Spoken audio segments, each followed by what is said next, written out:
Salam cerdas, komunitas pembelajar yang saya hormati, berjumpa kembali dengan saya di kanal Awali Rizki dalam sesi komentar berita.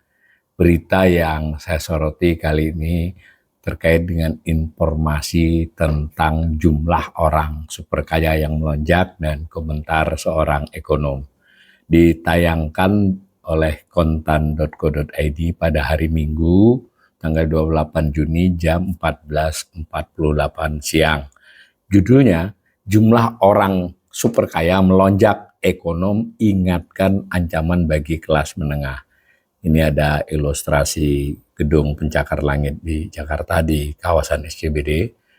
Nah, beritanya begini, proyeksi Indonesia menjadi negara dengan pertumbuhan jumlah orang super kaya atau ultra high net worth individuals, ya singkatannya UHNWI, tercepat di dunia dalam 5 tahun mendatang. Jadi ini sebuah proyeksi ya, 5 tahun ke depan orang super kaya Indonesia akan yang paling cepat peningkatannya dibandingkan tempat lain. Ini kecepatan naiknya ya, menjadi sinyal yang perlu dicermati.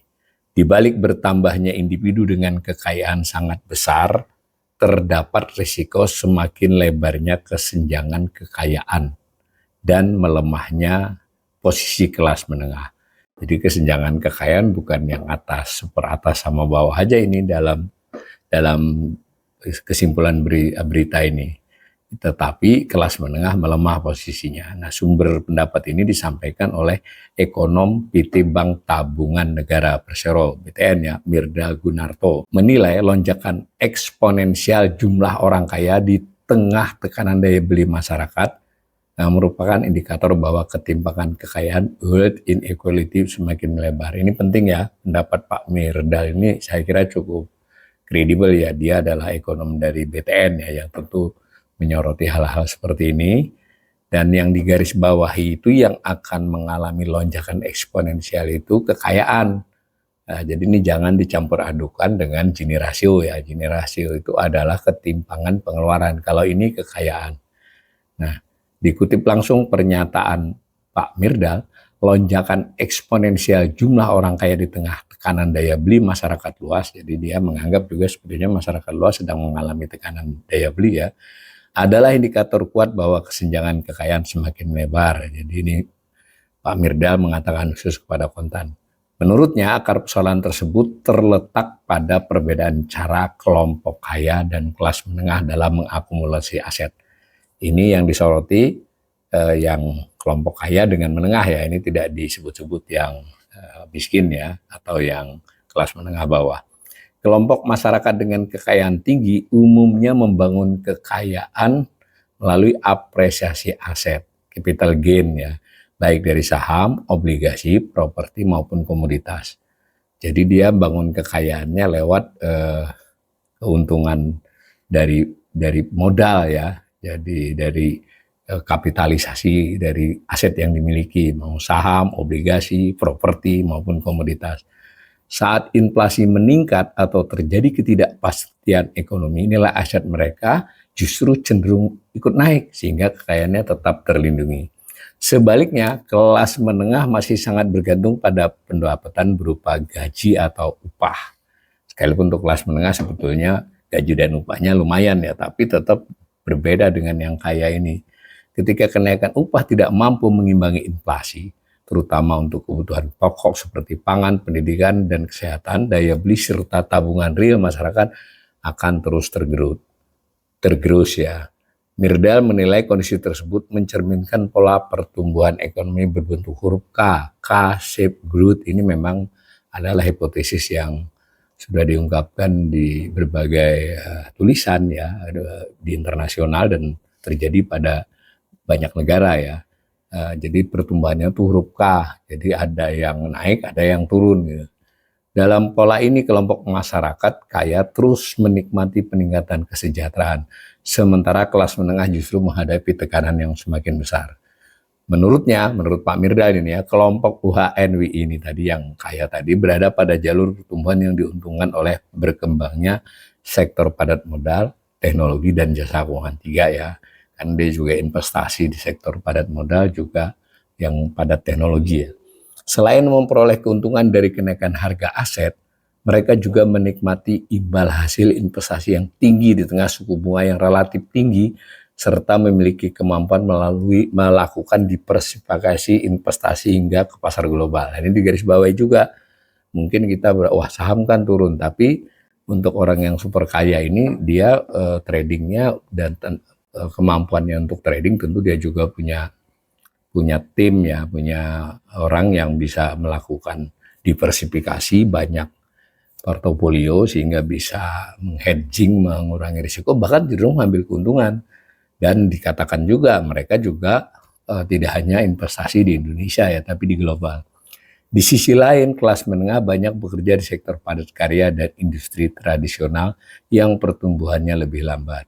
Kenaikan suku bunga di sisi mereka ini, kalau di sisi yang super kaya tadi, yang kaya dan super kaya itu, kenaikan suku bunga menguntungkan. Nah, di kelas yang ini justru meningkatkan beban cicilan kredit, mulai dari kredit pemilikan rumah, KPR, kredit kendaraan bermotor, hingga pinjaman konsumtif ya. Nah, dikutip langsung pernyataan Pak Mirdal, keuntungan besar yang dicetak oleh sektor padat modal di puncak piramida nyatanya belum mampu menetes, jadi belum mau trickle down menjadi pembukaan lapangan kerja berkualitas yang dibutuhkan untuk menopang kelas menengah imbuhnya. Saya komentari sedikit ya, dalam buku-buku pembangunan sejak tahun 70-an, konsep pembangunan ekonomi di banyak negara termasuk Indonesia itu sebenarnya mengandalkan trickle down effect. Jadi yang kelas atas memang tidak masalah tumbuh, tapi mereka mampu meneteskannya dengan membuat lapangan kerja meningkat dan berbagai kemudahan dan kesejahteraan buat kelas di bawahnya itu tetap terbuka ya, tetap tumbuh. Nah, ini menurut Mirdal saat ini malah trickle down ini menjadi sulit ya, tidak mampu bahkan. Mirdal mengingatkan apabila ketimpangan tersebut terus berlangsung tanpa perbaikan struktural, Indonesia menghadapi sejumlah risiko terhadap keberlanjutan pertumbuhan ekonomi. Nah, sini lagi risikonya. Jadi kalau saya komentar dengan pendapat saya, tumbuh 5% itu sudah kasih, ada yang mungkin tumbuh kekayaannya bisa di atas 10%, di atas 2 digit, sementara yang lain ada yang landai, bahkan mungkin tidak tumbuh. Sehingga ini lama-lama tidak bisa juga, tidak sustain pertumbuhan 5%-an ini kalau tidak dirubah struktural ekonominya. Jadi bagaimana kelas atas, menengah, dan bawah itu sama-sama bisa tumbuh ya. Nah, itu komentar saya. Ini lanjut lagi dari pendapat Pak Mirdal. Ia menjelaskan kelompok masyarakat kaya memiliki kecenderungan membelanjakan tambahan pendapatan yang lebih rendah dibandingkan kelas menengah. Ini juga sesuai teori ya, marginal propensity to consume, MPC istilahnya. Jadi bagian persentasi dari pendapatan yang dibelanjakan untuk orang kaya ya lebih sedikit, nilainya lebih banyak. Tapi umpama dia penghasilannya sebutlah 1 miliar, dia belanjanya cuma 300 juta sebulan, itu kan 0,3. Sementara orang yang mungkin 25 juta belanjanya 20 juta, apalagi yang di bawah 5 juta ya mungkin belanjanya hampir seluruhnya. Jadi MPC-nya yang kaya itu rendah itu. Sebagian besar tambahan kekayaan mereka kembali diinvestasikan. Ini masih menurut Pak Mirdal. Kalau yang kaya ya karena dia konsumsinya segitu, ada savingnya malah diinvestasikan. Nah, bahkan tidak sedikit mengalir ke luar negeri sehingga dampaknya terhadap ekonomi domestik relatif terbatas. Jadi mau digarisbawahi oleh Pak Mirdal, satu, konsumsinya dia tidak tumbuh seperti di kelas menengah atau kelas bawah ya, meskipun kekayaannya meningkat. Yang kedua, dia juga mulai punya opsi ya, dengan duit ratusan miliar apalagi triliun itu bisa memilih investasi ke luar negeri, maka dampak terhadap ekonomi domestik jadi terbatas.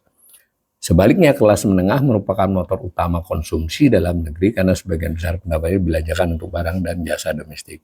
Apabila jumlah kelas menengah terus menyusut, permintaan domestik akan melemah dan berpotensi menekan sektor retail maupun manufaktur.